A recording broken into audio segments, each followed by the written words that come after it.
Welcome to Needy and Normal. I'm your host, Ashley Levering, mom, wife, and life coach.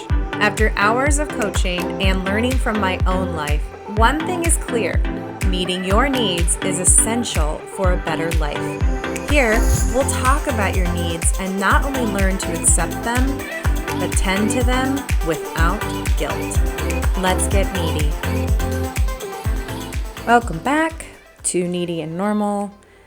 I am sitting in my kitchen. It is a cloudy day. My doggy, still very young while I'm recording this, is under my feet. He just stopped chewing on my toes a minute ago. Apparently that's his thing. Cool. Hopefully that ends at some point. I have a Bernese Mountain Dog. Our family adopted this little nugget. His name is Roy. I will talk about him a lot. I already have. I can't help it. I'm a smidge obsessed with this breed. I have wanted him for 10 years and boom, made it happen. I love making things happen. I love making things happen or helping make things happen in other people's lives too. It's kind of a passion of mine. Not going to lie. That's why I'm a coach. But he's under my feet. It's relaxing. My kids don't get off the bus for a little while. And I had different plans for this episode today. Now, not the content. I definitely planned on talking about this at another time, but I just felt like it was time to do it now, sooner than later. And that is about our favorite enemy, anxiety. Anxiety is the pits, but it is real, and everybody has a dose of it. Some people have bigger doses than others. Some people manage it better than others. Some people don't even realize they have it. I was one of those people. Are you like me? Did it take you way too long to figure out you had an anxious mind, or you actually felt anxiety in your body? The first time I ever really felt it physically was in 2019. That wasn't that long ago. So I'm going to get vulnerable. It's a little scary. Right now, I have my notes, but I'm not exactly sure what I'm going to say. So here we go. I want to walk you through how I did things wrong and how I ended up changing things for the better for myself. First of all, I think anxiety is normal. I think we all experience it so much. Let's just normalize it. Let's just say, yeah, I feel anxious sometimes. Or even to the point of, I have anxiety and I've learned to manage it, or I have ways that I deal with it. That can be normal too.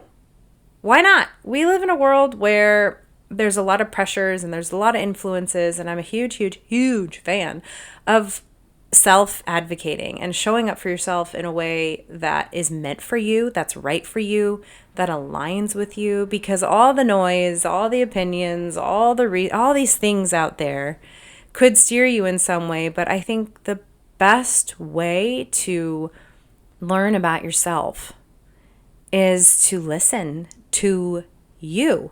Listen to yourself. And here you are listening to me. But what you take from this today will hopefully allow you the space and the safety within yourself to feel that vulnerability, to seek what kind of level of anxiety am I experiencing? What do I need around that anxiety? And then accept that it's normal. It's normal to have anxiety, just anyways, from life and growing up however you did, and being affected by anything you've been affected by, allowing that to just be what it is. Manage the anxiety instead of push it away or pretend it's not there or feel shame. Right? Nobody needs to feel shame for feeling worries or fears and it fully turning into anxiety. And sometimes it's just a thought, and sometimes it's a full body experience. There's a whole realm, right? And I'm not here to tell you I am an expert. I'm an expert on my own anxiety. I can tell you all about that. And I do have proven mindset tools that I use in my coaching. Growing up and in high school, all the pressure I put on myself, I remember feeling stressed out, and that's what I would call it. Or I would worry about something and I would just call it worry. I never felt like it was all in the anxiety bubble. So what is anxiety? I made sure to do a little research so I don't misspeak. Anxiety is a feeling of fear, dread, and uneasiness. It might cause you to sweat, feel restless and tense, and have a rapid heartbeat. It can be a normal reaction to stress. For example, you might feel anxious when faced with a difficult problem at work, before taking a test, or before making an important decision. I will say when people are anxious about making decisions, that's usually about the time I have a chat with them about coaching, because we feel so stressed out by just the sheer fact that there has to be a decision made. It can be wildly overwhelming. And that's when sometimes you might realize, oof, I need some help. That's a good thing. That's normal too. To need help, very normal. So some of the symptoms, you might experience these yourself. I know I have. Trouble concentrating or making decisions, feeling irritable, tense, or restless, experiencing nausea or abdominal distress. Do you get tummy aches when you're especially anxious? Having heart palpitations, like your heart just goes really fast, sweating, trembling, shaking, trouble sleeping, definitely me, having a sense of impending danger, panic, or doom, like catastrophizing, worrying so much about something that is out of your control that it becomes overwhelming. Now, here's the part that I also truly believe in from my own life. I believe this too, is, what triggers anxiety? Difficult experiences in childhood, adolescence, or adulthood are a common trigger for anxiety problems. Going through stress and trauma when you're very young is likely to have a particularly big impact. It could have been something in your family that happened over and over again. I'll use mine as an example. My parents fought so much, and they're yelling and screaming and unkind words to each other over and over and over and over again created that kind of trauma that put me on edge. And yeah, over time, it's going to stress your body out, especially when you're a child. I always encourage people to listen to, or at least speak directly to, their inner child, like the one who was wounded. And honestly, I learned that from my therapist. I learned that from knowing that things we experienced long ago or now, but things that impact us, let's just say that, things that impact us in a way that makes our heart race, that makes us go back to a negative thought or memory. Of course, there's going to be anxiety and stress involved. Of course, things that happen in our lives nowadays might have that familiar feeling. Unfortunately, negative energy and negative thoughts and negative memories become a lot stronger in our bodies and in our minds than positive ones. That's why we just have to continuously feed our brain more and more positive as much as we possibly can without going off on a tangent. We understand anxiety, right? To the best of our ability. And if you're like me, I had to really learn this stuff. In 2019, it was March, my dad was having open heart surgery. He had to have a valve in his heart repaired. He was with the best surgeons he could possibly have found. And I remember feeling somewhere between naive, like, okay, well, it's the doctor's jobs and they'll do it, and I don't really need to know too much, to really starting to be struck with the reality of the fact that my dad, who's someone I deeply care about, a huge part of my life, was going to go through something scary. And therefore, I was going to go through something scary. And as we got closer and closer to the surgery, and we made arrangements for me to be there during the surgery, and I ended up being the one in the hospital with him and after, before he was cleared to fly home from where he was. I was there. I was really there. And at the time, I was still living in survival mode in my own life. So stepping away from my own life where I was anxious anyway, and stepping into this experience of watching my dad be wheeled away to possibly die on the table, right? Like I was already thinking in my brain, oh my God, he could die. And he could have, right? Like you sign the papers that say, should we have trouble, like understand you could die. Fucking terrifying. I remember trying to grasp this experience and what it was going to feel like, but not really having a clue. When he was wheeled away, this feeling in my body that I had never had before completely consumed me. It was physical, pit in the stomach, pit in the throat, feeling hot, almost dizzy, anxiety, worry, these symptoms I just talked about. That before this, I had felt in other ways, but not physically. I was so freaked out. And I was verbal about it. I was with my sister, my aunt, and my uncle. And I was verbal about, oh, this is like really freaking me out. But you would look at me and think, okay, she's handling it. She's all right. She's doing fine. But inside there was a fucking war going on. It was such a battle that I felt in that moment I couldn't win, and all I wanted to do was get through it. So we went to a restaurant. It was 11 in the morning, and I ordered a whiskey. I didn't know what to do. I had never felt this before in my life. So I'm sipping my whiskey, and I'm trying so hard to distract myself. But then we get the text messages that David, that's my dad's name, David is on bypass. I'm no expert. But what I remember knowing was at one point during the surgery, the heart will be outside of his body to be surgically fixed. And then I got even more freaked out. And this feeling was awful. And if you've been there, you know how awful it is. So he obviously gets through the surgery. And then I started panicking more about having to see him after he comes out of surgery. They told me, they warned me, with a tube down his throat still, because he wasn't going to be quite awake yet. And this is my dad. I've never seen him even throw up. Like I've never really seen him sick all my life. It was bizarre.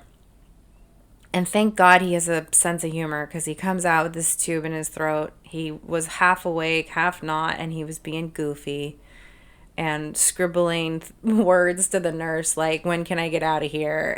And how do I look? And that was very helpful. But once he was in his recovery room and things started to feel okay, I started to accept that he was safe. He made it through. The surgeons did a good job. Everything is fine. But I remember the moment when they came in to tell us surgery is complete and it went well. Any family member waiting in the waiting room for a crazy surgery like heart surgery or any surgery is waiting for those words. Surgery is complete. They're doing great. It went well.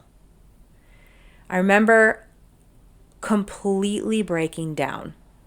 I released everything that was sitting inside of me like I couldn't help it, like sneezing, and like you have to sneeze, you can't stop it. That's how forceful this release came out of me. I completely broke down.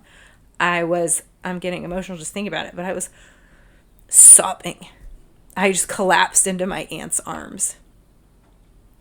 I could not stop myself from letting it all out. And it dawned on me shortly after that that's what I'd been doing for so long. Just holding it all in, which is how anxiety, it's like a parasite, and it attaches to you and it feeds off of you. And if you're in survival mode for that long, trying to deal with the battle inside of you for that long, it's exhausting. And it struck me that I had been holding everything in from this whole surgery, but probably and then some. So he was okay. He made it through. And I finally get to his recovery room and he's talking and he's so excited about how everything's great. And my dad's such a nerd.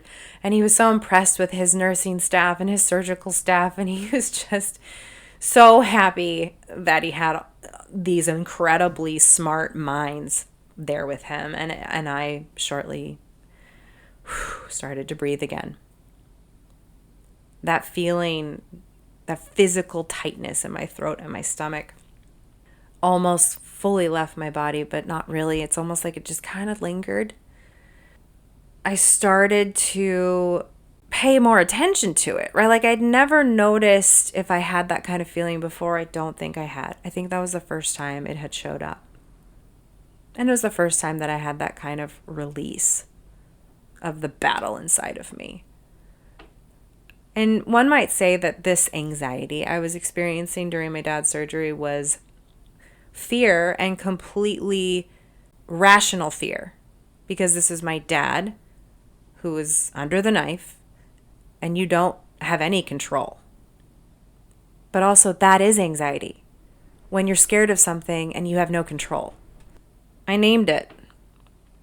When I finally started with a new therapist, I named it. I told her the feeling. She said, well, that's your anxiety. That's that feeling of dread. And I thought, well, okay, I'll call him Fred. Fred the Dread. So boom, I labeled my anxiety. I don't know why he had to be a male, but his name is Fred. Fred kind of stuck around for a while. And sometimes it would be stronger. Sometimes it would be easier to get through. But even at that point, I was still not aware of my options, my tools, my actionables. I wasn't there yet with my coping and managing skills like I am today. And I'll get there. So hang in there. I had really no idea. I had a therapist who I could talk through. I remember calling my therapist at one point and being like, can you please talk? Because I was about to have a full-blown panic attack. And it wasn't like anything brought it on. I think it's just that Fred the Dread, just sitting there and choosing to come hang out whenever he wanted. And that's how it felt. I was in this up and down for a while. I started my business, still kind of managing and not managing. At that point, I was still learning. I was still learning what triggers anxiety in me and what the hell am I going to do about it.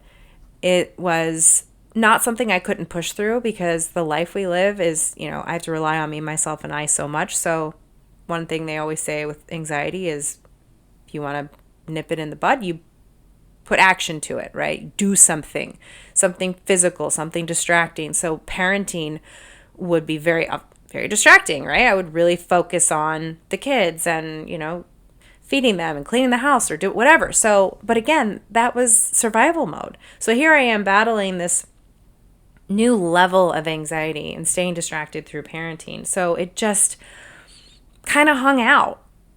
I would find ways here and there to manage it, but really I just got used to it. I just kind of let it be part of who I was, and then it sort of calmed down, and then COVID. And then COVID. I tried, like I'm sure a lot of people did, to listen to the facts and try and create my own beliefs about it. And I didn't want to panic. I didn't want to freak out. I didn't want to scare my kids. I didn't want to give into it, but it scared me a lot, like it did a lot of people, because it was the unknown. It's the fear of something you can't control, and it's the fear of something you don't understand. So until they knew more about COVID and until truly just more time went by, my little frenemy, Fred the Dread, would just hang out. But at this point, I still wasn't calling it anxiety. Oddly enough, I was, but I wasn't. Oddly enough, it wasn't until my dad came to town. I was taking him to the airport. So this is probably 2021, where it's still a little risky. And I remember being around him, knowing he's a heart patient, knowing we're not out of the COVID, out of this pandemic. And I remember feeling Fred the Dread while he was in town, and I got through it. I'm pretty sure I had a lot of drinks, which used to be my go-to. Well, if I'm feeling this, I'll have a glass of wine. If I'm feeling this, I'll have a cocktail. I'll distract myself. And not that I became reliant on alcohol, but I think I was so misinformed on other options that just felt like the go-to. And then I would get through it, and I'd be okay. And I remember thinking, like, wow, I can't just drink. I know a lot of us do that, right? Like, we have our go-to, not exactly the healthiest go-to, but if it works, we're like, meh, let's just do what works. But I was taking him to the airport, and my dad and I are really good at these, you're about to leave, so let's go ahead and have the deep conversation now on the way to the airport. We were talking about how I get really wound up and irritable and angry, and I don't have enough sleep, and I sometimes yell at the kids, and I just feel bad about it, and I just feel like I'm stressed out all the time. And he's like, oh yeah, that's anxiety. I have it too. And I remember thinking, wait, what? You have anxiety? You look, I don't know if you're like me, but you look at your dad as this anchor in your life and this solid person. And, my dad had anger issues. He would yell and he would freak out on us, but I just kind of chalked that up to like, oh, well, he's dad. Obviously, like I said earlier, my parents fought constantly and it was disruptive. I still didn't look at it as anxiety. I just looked at it as, oh, dad has a yelling problem. Dad has a temper. And we're in the car and he fully tells me, yeah, I wish I would have known that it was anxiety back then. And I wish I would have had the medications and the tools and the fact that I've accepted it now. He's like, I wish I would have accepted it back then. And, maybe things would have been different. But yeah, I have anxiety and I take medicine for it. And so when he admitted that to me and accompanied that with a confession, basically, what you saw growing up was anxiety coming out as irritability and yelling and anger. It was him feeling fearful or out of control and not knowing how to emotionally regulate and figure himself out. And we are a generation who can start learning how to emotionally regulate. And hopefully, I'm in my late 30s. I don't know how old you are, but hopefully with the kids below us, the ones we're raising, hopefully we can help them figure out how to emotionally regulate so they don't get to a place in their life where they're screaming at the top of their lungs because they have no idea how to manage what's happening inside of them. So something really amazing happened when he confessed and admitted this all to me. I accepted it in myself immediately. It was like I had the permission I didn't even know I needed from myself to release this idea of hold it all together. Don't appear stressed out. Manage it on your own. I had therapists that I would talk about my stress with, but this was the first time that I realized, oh, I have anxiety too, and I'm going to do something about it. So it was right then and there that I chose to accept that I have anxiety, but I also chose that I was going to do something about it, whatever it took. And what has become one of my most important core values is inner peace and making sure that I feel peaceful inside, whatever it takes, however I have to get there, whatever I need to accept, whatever conversation I need to have with the concern, the worry, the anxious thought, the lies, because anxiety is a big, fat liar, like almost 100% of the time. Granted, there are moments to feel worry and anxious that are warranted, but for the most part, anxiety is such a liar. And when you start to see it that way, you can start speaking to it differently. But while I was trying to figure it all out, it was affecting my parenting.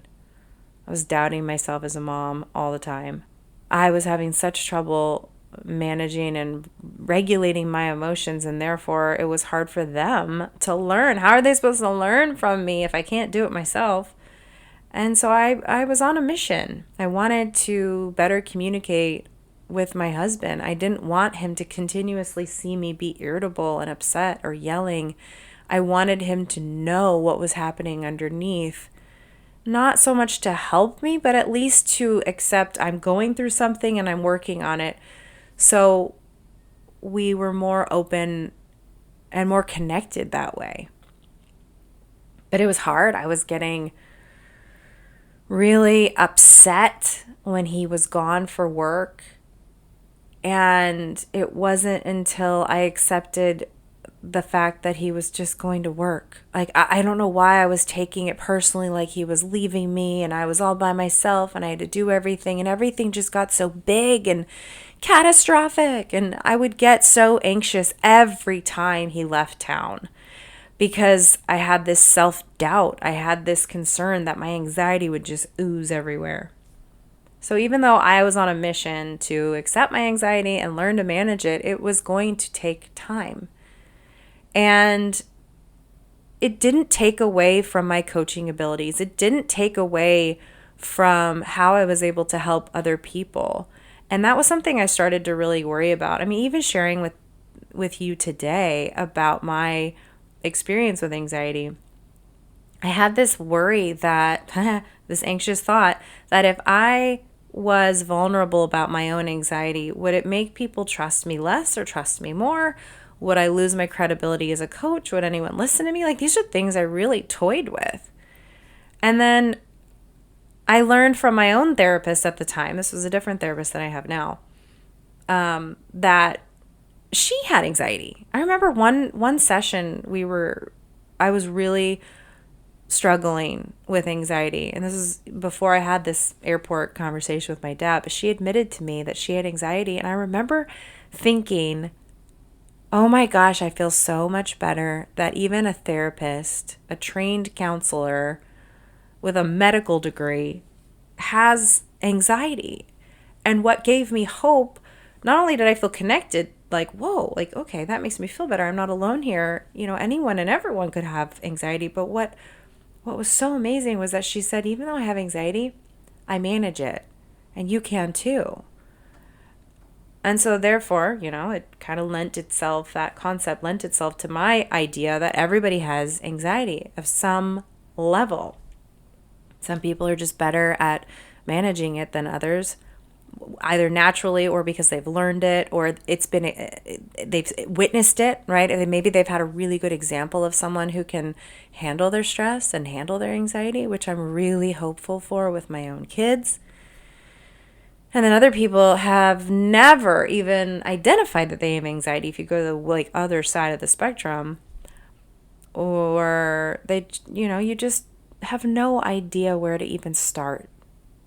How the hell do I manage something that completely consumes me? And you think it's so much bigger than it needs to be, but that's the belief. We just think it's meant to take over. Fred the Dread. Well, I'm happy to report that Fred the Dread is pretty much gone. And I will tell you the things that work for me. They might work for you. You might have to come up with your own plan, but this is what works for me. One of the first things I did was get anxiety medication. And I didn't take it regularly. In fact, I barely took it, but what my doctor said was even if you just know it's in your cabinet ready for you if you need it, it will give you some comfort knowing that there's something available to you. And that was a really good mind trick for me. I did end up taking the anxiety medicine every now and then, and it did help. It made me sleepy. It was great.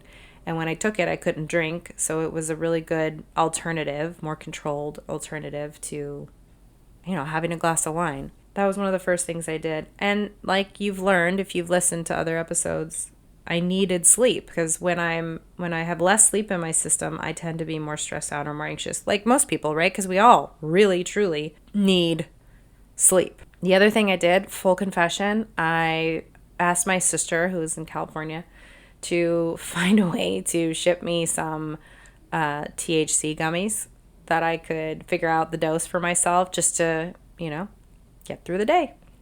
And I have those on hand, I have no shame about it. I tell people about it. I don't care. I dose myself. And what I mean by that is I only have enough to, help me feel better if for some reason Fred tries to show up. But one thing that really helps is I notice it, right? Like instead of trying to push it away immediately, I sometimes will speak out loud. If it starts to show up in my chest or my throat, which are the locations that I feel it, or if I start to have thoughts that just run and run and run, I will speak to it. And this is part of, that positive self-talk versus negative self-talk, but it's just talking to your anxiety directly and calling it out. And I will say things out loud like, I hear you. I know you're there. And I'll get curious and I'll try and understand where it came from. And most of the time I can figure it out. Oh, I know what's happening here. I know what you're upset about. A great example is, Jeff's about to leave to go on the road for 10 days. Okay. But here's what we're going to accept about it, and here's what we're going to do. Exercise. I have to exercise if I'm going to keep myself feeling peaceful and calm. It is really good for everybody. Everybody needs to move their body. But I know for me, it especially works.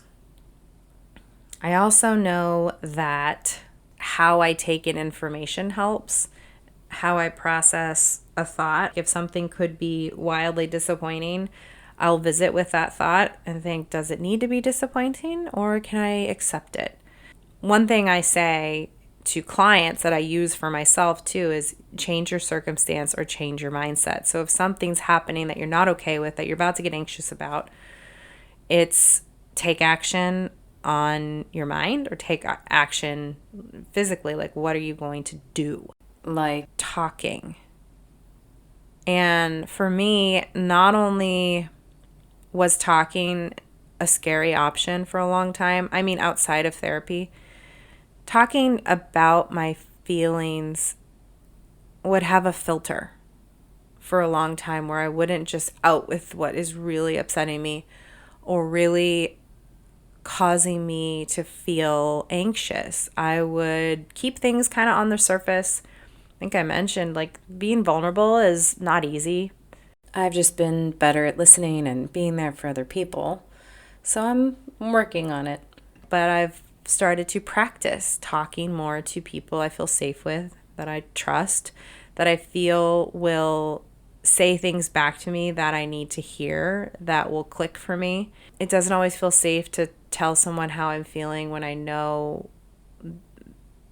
their reaction will be to turn it inwards onto them or to immediately offer help when I'm not ready for that part. Sometimes I just want someone to listen and hold space, which is why doing that in my coaching is so important, because sometimes you don't want someone to just say, okay, here's what you do. Sometimes you want someone to say, I'm listening. I hear you. And just validate, yeah, that sounds hard. Or I can understand why that would feel like a lot to you. Or I can understand why that would create anger inside. I can understand why you're disappointed. Just validating those feelings. So like I started to realize who those people were, right? Who would tell me, I'm here for you, I'm listening, hold the space and say some things that I needed to hear. And then I realized that asking, I just talked about this in my last episode, if I needed something to speak up, and I wasn't doing that for a long time, and that anxious stuff just kind of builds. So now I speak up. Hey, I'm feeling uncomfortable about this, or I'm having a hard time accepting this. And a lot of times I'm saying this to people who are close to me, but especially like in my life, trying to like get in the rhythm of all the things happening at all times. I have to tell this to my husband, and he accepts this, right? We've had this discussion of like, hey, if something's upsetting or uncomfortable for me, like I want to come to you and safely tell you how I'm feeling, and I will either ask you to listen or I'll ask you to help me solve a problem, but I don't want you to immediately solve a problem. So I'm also teaching him how to accept the information that I'm going to share. And it's good. I'm setting him up for success. So it's really healed a lot of disconnect in our marriage that anxiety kind of drove. So being aware of your anxiety and noticing it, learning how to speak to it, learning what action you can take to combat it and calm it. And then for me, the one that was so big, the idea that was so big for me was if I can manage it and I can emotionally regulate, I can therefore be an example and teach it to my children so that when they are older and they are really getting into relationships and work and really becoming adults and figuring out what stress is all about, that maybe they'll have a better way to handle anxiety if it arises or stress when it arises, because I get to be that example to them. And it's been very motivating. And I let a lot of things just roll, right? I used to live in survival mode, and it wasn't that long ago. And now I try and live in flow, where I let things kind of happen. And if things are said that I'm not a huge fan of, or it may be triggering, instead of letting it trigger me in some way, I just kind of roll with it. I have to actively practice this. And I will tell you one thing, when you kind of put together your menu of ways to navigate through your anxious mind or anxious feelings, you really have to put together things that will work, that you can be consistent with. The better and better that it's become, and I'm telling you, Fred the Dread, he's pretty much pieced out. The more consistent I am, the better.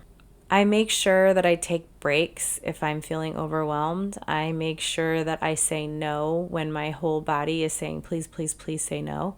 I try and listen to my body. You can't control everything. You can control yourself. The more your belief system and your overall feeling and ability to handle anxiety changes, and it matters. I feel like a totally different person today than I did even a year ago, 5 years ago. I mean, I think part of it is growing and how time is on my side too. But accepting that it's normal to feel anxious is really, really helpful. And it helps put your shoulders down. You can find ways to manage anxiety, but something that's really important is knowing that you're not alone and that you don't have to do this alone. Whether it's coaching, so you can actually make a full-blown plan of here are the things that would help me, here's what works, or I have no idea what works, help me figure that out. Coaching can help. We can make plans. Therapy can help.